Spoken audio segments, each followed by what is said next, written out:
نحمده ونصلي على رسوله الكريم اما بعد فاعوذ بالله من الشيطان الرجيم بسم الله الرحمن الرحيم رب اشرح لي صدري ويسر لي امري واحلل عقدة من لساني يفقهوا قولي۔ ہماری آج کی گفتگو کا موضوع ہے السلام علیکم۔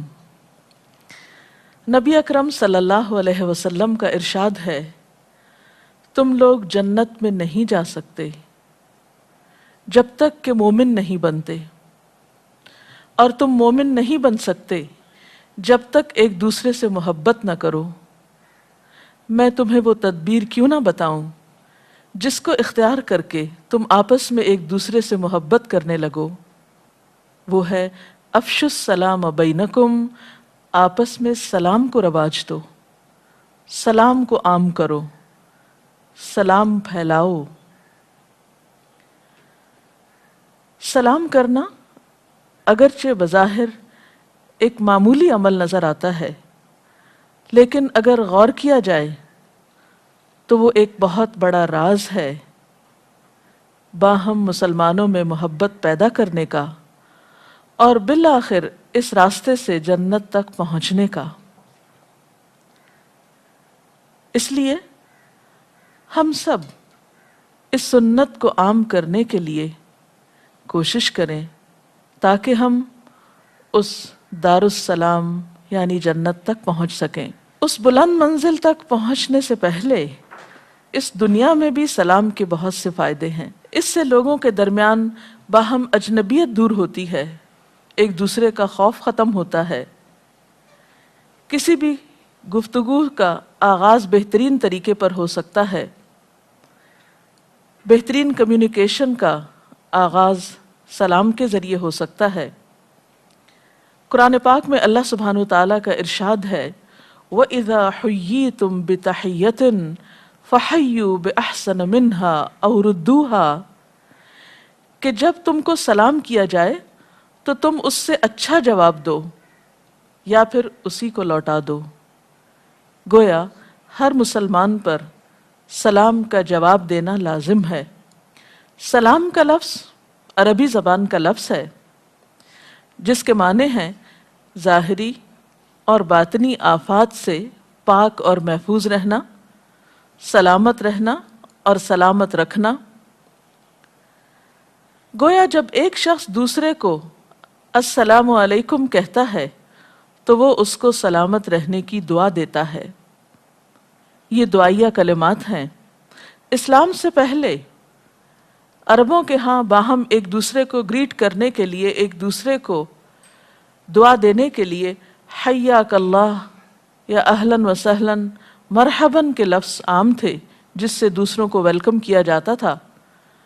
سلام کا لفظ بھی معروف تھا، لیکن اور بھی بہت سے دعائیہ کلمات ان کے کلچر میں عام تھے۔ اسلام نے آ کر السلام علیکم کو رواج دیا، اور اگر دیکھا جائے تو آج بھی دنیا کے بہت سے کلچرز میں، بہت سے مذاہب میں ایک دوسرے کو ویلکم کرنے کے لیے بہت سے الفاظ پائے جاتے ہیں۔ مثلاً انگریزی زبان میں لفظ ہیلو، اسی طرح ہیبرو زبان میں شلوم، ہندی میں نمستے وغیرہ کے الفاظ استعمال ہوتے ہیں۔ لیکن ان کے مقابلے میں السلام علیکم کا لفظ جو ہے وہ نہ صرف یہ کہ ایک ویلکم کرنے یا گریٹ کرنے کا لفظ ہے، بلکہ ایک دعا بھی ہے جس کا معنی کیا ہے کہ تم سلامت رہو، تم پر سلامتی ہو۔ اور السلام اللہ تعالیٰ کے ناموں میں سے ایک نام بھی ہے۔ تو جب ایک مسلمان دوسرے مسلمان کو سلام کرتا ہے تو وہ دراصل اس بات کا اظہار کرتا ہے کہ میرے ہاتھ، میرے زبان اور میرے کسی بھی قسم کے شر سے تم محفوظ ہو، تمہیں مجھ سے کسی قسم کا کوئی خوف نہیں ہونا چاہیے۔ اور جو لفظ وہ زبان سے نکالتا ہے وہ لفظ بھی عبادت بن جاتے ہیں۔ جب ایک مسلمان دوسرے مسلمان کے ساتھ خیرخواہی برتتا ہے تو دوسری طرف سے بھی اس کو خیرخواہی کے جذبات جواب میں ملتے ہیں۔ اور دیکھا جائے تو لفظ السلام اللہ کے ناموں میں سے ایک نام ہے۔ نبی صلی اللہ علیہ وسلم کا ارشاد ہے، السلام اللہ کے ناموں میں سے ایک نام ہے جس کو اللہ تعالیٰ نے زمین میں رکھ دیا ہے، بس السلام کو آپس میں پھیلاؤ۔ گویا لفظ السلام جب ہم بولتے ہیں تو وہ ایک طرح سے اللہ تعالیٰ کے ناموں میں سے ایک نام بول رہے ہوتے ہیں، اور اس نام کا ورد کرنا عبادت بھی ہے، باعث خیر بھی ہے اور دعا بھی ہے۔ روایات میں یہ بھی آتا ہے، حضرت ابو ہریرہ سے مروی ہے کہ نبی صلی اللہ علیہ وسلم نے فرمایا، اللہ تعالیٰ نے جب حضرت آدم کو پیدا کیا تو انہیں فرشتوں کی ایک جماعت کے پاس بھیجا اور حکم دیا کہ جاؤ اور ان کے بیٹھے ہوئے فرشتوں کو سلام کرو، اور سلام کے جواب میں جو دعا وہ تمہیں دیں اسے غور سے سننا، اس لیے کہ یہ تمہاری اور تمہاری اولاد کی دعا ہوگی۔ چنانچہ حضرت آدم علیہ السلام فرشتوں کے پاس پہنچے، انہیں السلام علیکم کہا، انہوں نے جواب میں السلام علیکہ ورحمۃ اللہ کہا، یعنی اس میں رحمت اللہ کا اضافہ کیا کہ تم پر اللہ کی سلامتی ہو اور اس کی رحمت بھی ہو۔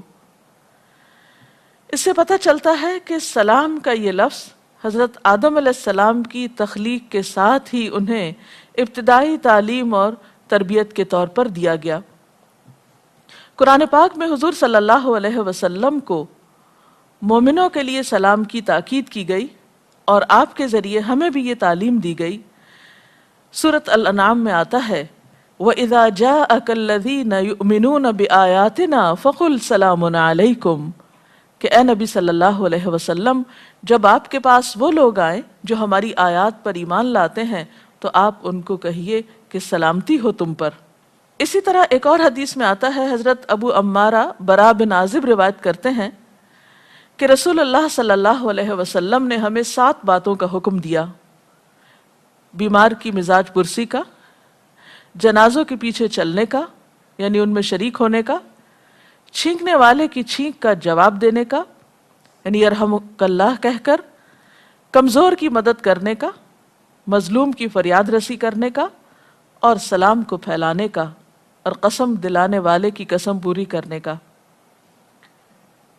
اس سے یہ پتہ چلتا ہے کہ سلام کرنا مسلمان کی پہچان ہے۔ اسی طرح ایک مسلمان کا دوسرے مسلمان پر یہ حق بھی بنتا ہے کہ جب وہ اسے سلام کرے تو واپس پلٹ کر اس کو اچھی طرح جواب بھی دے۔ نبی صلی اللہ علیہ وسلم نے فرمایا، ایک مسلمان کا دوسرے مسلمان پر حق یہ ہے کہ جب مسلمان بھائی سے ملے تو اسے سلام کرے۔ آپ نے مسلمان کے مسلمان پر جو 5 حقوق بتائے ہیں ان میں سے ایک حق سلام کرنا بھی بتایا ہے۔ قرآن پاک سے ہمیں یہ پتہ چلتا ہے کہ نیک لوگوں کی روح نکالنے کے لیے جو فرشتے آتے ہیں وہ آ کر پہلے سلام کرتے ہیں۔ قرآن پاک میں آتا ہے كَذَلِكَ يَجْزِي اللَّهُ الْمُتَّقِينَ الَّذِينَ تَتَوَفَّاهُمُ الْمَلَائِكَةُ طَيِّبِينَ يَقُولُونَ سَلَامٌ عَلَيْكُمْ ادْخُلُوا الْجَنَّةَ بِمَا كُنْتُمْ تَعْمَلُونَ۔ ایسی ہی جزا دیتا ہے اللہ متقی لوگوں کو، ان متقی لوگوں کو جن کی روحیں پاکیزگی کی حالت میں جب فرشتے قبض کرتے ہیں تو کہتے ہیں سلام ہو تم پر، السلام علیکم، جاؤ جنت میں داخل ہو جاؤ اپنے اعمال کے صلے میں۔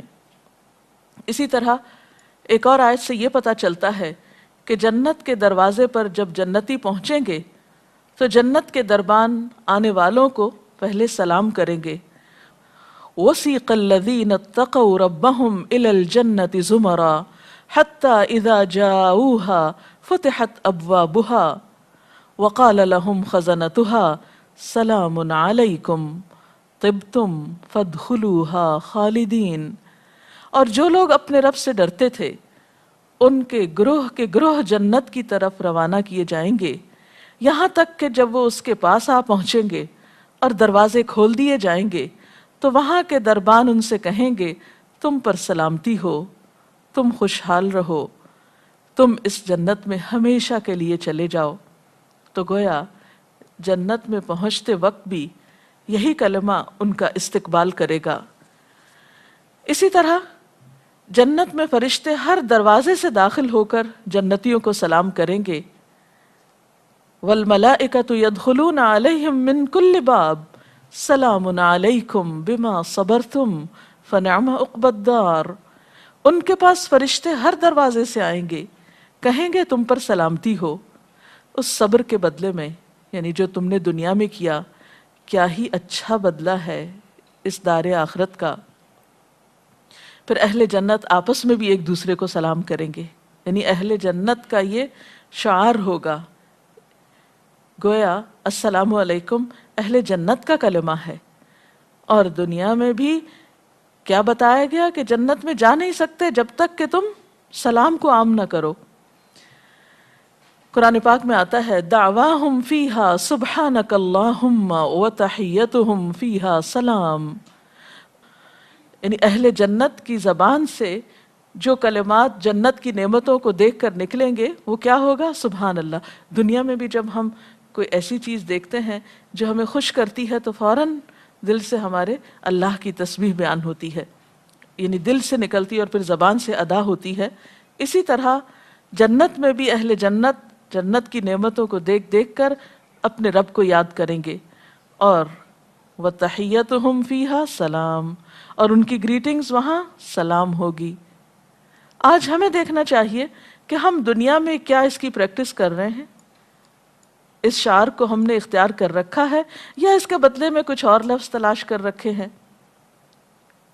اہل جنت وہاں کوئی لغو بات نہ سنیں گے، لا يسمعون فیہا لغوا ولا تأثیما الا قیلا سلاما سلاما، وہاں وہ کوئی بیہودہ اور لغو اور گناہ کی بات نہ سنیں گے، بلکہ ان کی سماعت پر ہر وقت سلام ہی سلام کی آوازیں ہوں گی، یعنی سلام ہی سلام ہر طرف پھیلا ہوا ہوگا۔ اور سب سے بڑھ کر یہ کہ اللہ تعالیٰ خود اہل جنت کو سلام بھیجیں گے۔ اس سے آپ اندازہ کر سکتے ہیں کہ سلام کتنی ویلیوبل چیز ہے، کتنی قیمتی چیز ہے، کتنی خوبصورت چیز ہے۔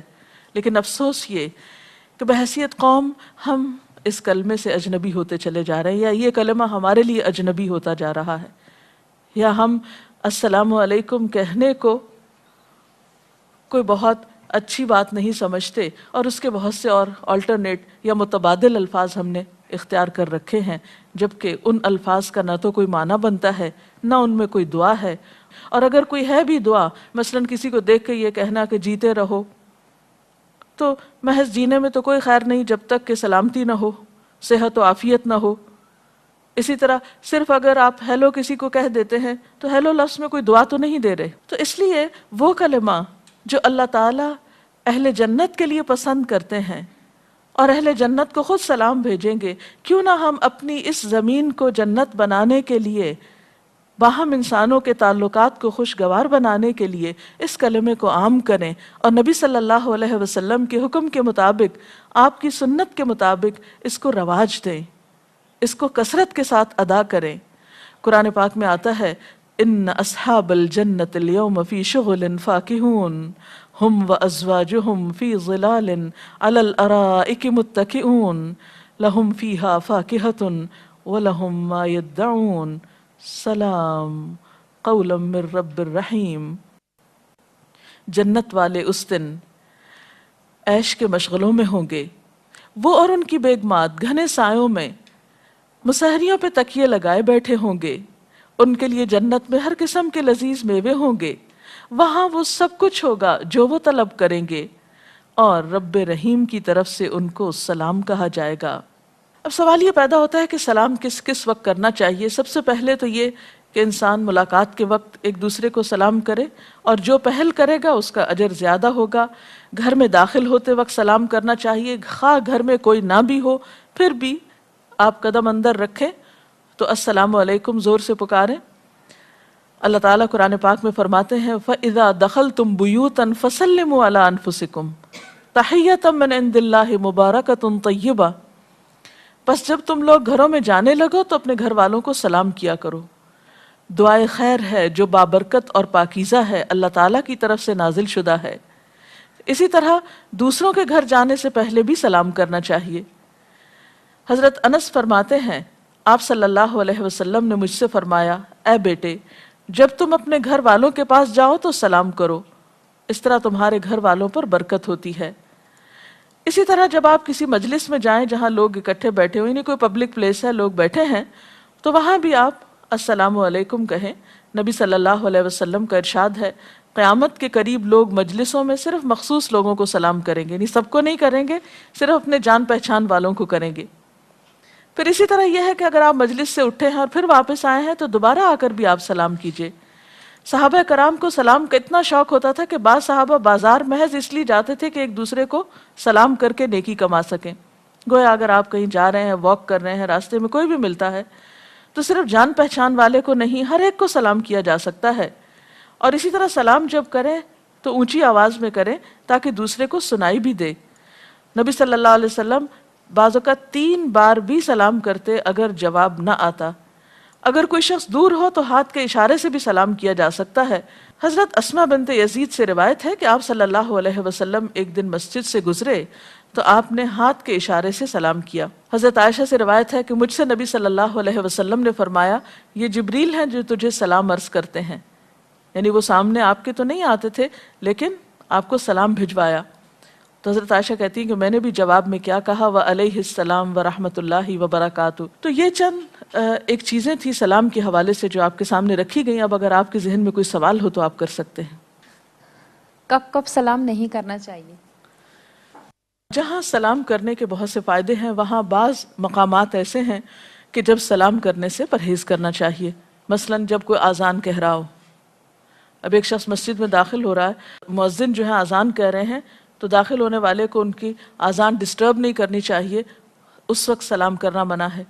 اسی طرح جب لوگ خطبہ سن رہے ہوں جیسے جمعہ کا یا عید کا مسجد میں، تو اس وقت بھی ان کو سلام نہیں کرنا چاہیے۔ یا کسی کلاس روم میں آپ داخل ہوتے ہیں، استاد سبق پڑھا رہا ہے تو اس وقت سلام نہیں ہونا چاہیے تعلیم دینے کے دوران۔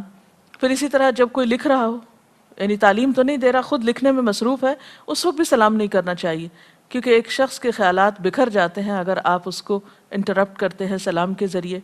پھر اسی طرح جب کوئی کھانا کھا رہا ہو، کیونکہ ہو سکتا ہے کہ وہ پانی پی رہا ہے اور آپ اس کو سلام کیے جا رہے ہیں تو یا تو وہ پانی چھوڑ دے گا، یا یہ کہ پانی کے دوران بھی اگر سر ہلاتا ہے تو اس میں بھی نقصان کا اندیشہ ہے۔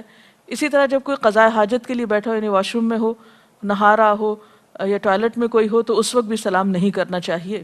جی آپ پوچھیں۔ میں یہ پوچھنا چاہ رہی تھی کہ ہم پردے دار خواتین راستے سے جب گزرتے ہیں تو کیا جو ہمارے جاننے والے مرد حضرات ہوتے ہیں جیسے ہمارے چوکی دار ہیں، یہ کیا ہم ان کو سلام کر سکتے ہیں؟ جی ہاں، ان کو سلام آپ کر سکتے ہیں۔ ویسے بھی تو ان سے بات کرتے ہیں، مثلاً آپ گھر سے نکل رہے ہیں اور آپ ان سے کہتے ہیں کہ آپ گیٹ بند کر لیجئے، یا ڈرائیور سے کہتے ہیں کہ گاڑی لے آئیے، تو جب دنیا کی اور بات آپ ضرورت کی کر لیتے ہیں تو سلام کرنے میں بھی حرج نہیں ہے۔ اور جیسے واک پہ ہم جاتے ہیں تو جتنے لوگ ملتے ہیں، مرد ہوں چاہے عورتیں ہوں، کیا ہم سلام کر سکتے ہیں؟ اس میں دیکھا جا سکتا ہے، اگر فتنے کا اندیشہ نہ ہو یا آپ سمجھتے ہو کہ اس سے کوئی برائی نہیں پھیلے گی تو پھر آپ کر سکتے ہیں، ادروائز اجنبی مردوں کو اس طرح راہ چلتے سلام کرنے سے پرہیز کیجیے۔ جزاک اللہ خیر۔ اگر ہم کسی کو سلام کریں اور آگے سے وہ جواب نہ دے تو پھر ہم کیا کریں؟ اس صورت میں آپ ایک دفعہ اور بلند آواز سے سلام کریں۔ ہو سکتا ہے کہ وہ شخص متوجہ نہ ہو یا اس نے آپ کا سلام سنا نہ ہو، کیونکہ نبی صلی اللہ علیہ وسلم سے یہ بات ثابت ہے کہ بعض اوقات آپ 3 دفعہ تک سلام کرتے تھے۔ اگر بار بار سلام کرنے میں شرم محسوس کر رہے ہوں یا اس کا جواب دینے میں، تو اس ہچکچاہٹ کو کس طرح دور کیا جائے؟ بس ہچکچاہٹ تو کام کرتے رہنے سے ہی دور ہوتی ہے۔ کوئی بھی کام یا کوئی بھی رواج پہلی دفعہ جب ڈالا جاتا ہے تو اس وقت مشکل ہوتی ہے، لیکن اگر آپ کرتے رہیں تو آسانی ہو جاتی ہے۔ کیا سلام کے ساتھ مصافحہ بھی سنت سے ثابت ہے؟ جی ہاں بالکل، سلام کے علاوہ مصافحہ کرنا بھی سنت سے ثابت ہے، بلکہ حدیث میں آتا ہے کہ مکمل سلام یہ ہے کہ زبان سے الفاظ ادا کرنے کے ساتھ ہاتھ بھی ملایا جائے۔ اور مصافحے کا ثواب یہ بھی بتایا جاتا ہے کہ جب 2 مسلمان باہم ملاقات کرتے ہیں اور مصافحہ کرتے ہیں تو اس سے پہلے کہ وہ الگ ہوں ان کو بخش دیا جاتا ہے۔ ایک اور حدیث میں آتا ہے کہ مصافحہ جو ہے وہ یذہب الغل، دل کے اندر جو میل آ جاتی ہے کسی کے بارے میں یا بدگمانی آ جاتی ہے تو اس کو بھی دور کرتا ہے۔ یعنی باہم تعلقات کو اچھا کرنے کے لیے مصافحہ ایک بہت کارگر نسخہ ہے، یعنی ایک دوسرے سے ہینڈ شیک کرنا۔ اس کے مصافحے کے علاوہ معانقہ بھی ہوتا ہے، یعنی جس کو گلے ملنا کہتے ہیں، اور خاص طور پر جب کوئی سفر سے آئے یا دور سے آئے یا بہت دنوں کے بعد ملاقات کر رہا ہو تو اس کا بھی ثبوت ملتا ہے۔ حضرت حسن اور حسین رضی اللہ تعالیٰ عنہما ایک مرتبہ دوڑتے ہوئے آپ صلی اللہ علیہ وسلم کے پاس آئے تو آپ نے دونوں کو گلے سے لگا لیا۔ ہمارے ہاں مونکا کرتے ہوئے سب سے بڑی بات جو ہوتی ہے وہ یہی ہوتی ہے کہ لوگ کہتے ہیں کہ بھائی دائیں طرف سے شروع کریں. تو اس بارے میں کیا ہے کہ مونکا کرتے ہوئے پہلے دائیں طرف سے ملنا چاہیے؟ کیونکہ اکثر اوقات جب میں کسی سے مونکا کرنے لگتی ہوں تو وہ لوگ یہی کہتے ہیں آپ کہاں سے شروع کریں, آپ لیفٹ ہینڈیڈ ہیں, دائیں طرف سے شروع کریں. تو اس بارے میں کیا ہے؟ اصل بات یہ ہے کہ نبی صلی اللہ علیہ وسلم ہر کام کا آغاز دائیں جانب سے کیا کرتے تھے. ٹھیک ہے نا, مثلاً کپڑا پہنتے وقت, جوتا پہنتے وقت, کنگھی کرتے وقت, کھانا کھاتے وقت. تو شاید اسی وجہ سے آپ کو کہتے ہیں. اور اس بارے میں یہ بھی کہتے ہیں کہ آپ اگر دائیں طرف سے شروع کریں تو پہلے دائیں طرف کریں, پھر بائیں طرف جائیں, پھر دوبارہ دائیں طرف آئیں. تو کیا ہے یہ؟ کیونکہ جی اکثر ہاں, اوقات کسی بھی بہت کام کو 3 دفعہ کرنے کا طریقہ بھی ملتا ہے. جی آپ سوال کیجئے. بعض دفعہ سلام کریں تو اس کا جواب بھی السلام علیکم ہی ملتا ہے, تو پھر اس صورت میں کیا کرنا چاہیے؟ اصل میں السلام علیکم کا جواب وعلیکم السلام ہے. تو اس لیے مسنون طریقہ یہی ہے کہ السلام علیکم کے جواب میں وعلیکم السلام کہا جائے, نہ کہ السلام علیکم کے جواب میں السلام علیکم. اور بعض لوگ تو صحیح لفظ بھی ادا نہیں کرتے, السلام علیکم کہہ دیتے ہیں یا السلام علیکم. تو اب یہ اصل الفاظ نہیں ہیں, پھر یہ میننگ لیس ہو جاتے ہیں. تو السلام علیکم کہنا زیادہ بہتر ہے, جس کا مطلب بھی بنتا ہے. آپ دیکھیں نا, السلام اللہ تعالیٰ کے ناموں میں سے ایک نام ہے. اب اس کو اگر آپ سلامہ بنا دیتے ہیں تو کیا معنی بنے گا؟ ہاں, یا السلام علیکم کہہ دیتے ہیں, لام بولتے ہی نہیں ہے, تو کیا معنی بنے گا؟ تو اس لیے درست الفاظ بولنے چاہیے. اور آخر میں آپ سب سے یہی کہوں گی کہ اس سنت کو عام کیجئے, اس نسخے کو آزما کے دیکھیے, اور پھر آپ خود اپنے باہمی تعلقات میں, اپنے خاندانوں کے اندر, اپنے رشتہ داروں کے اندر, دوستوں کے اندر ایک بہترین تبدیلی پائیں گے. اللہ تعالی ہمیں اس طریقے پر عمل کی توفیق عطا فرمائے. وآخر دعوانا ان الحمد للہ رب العالمین.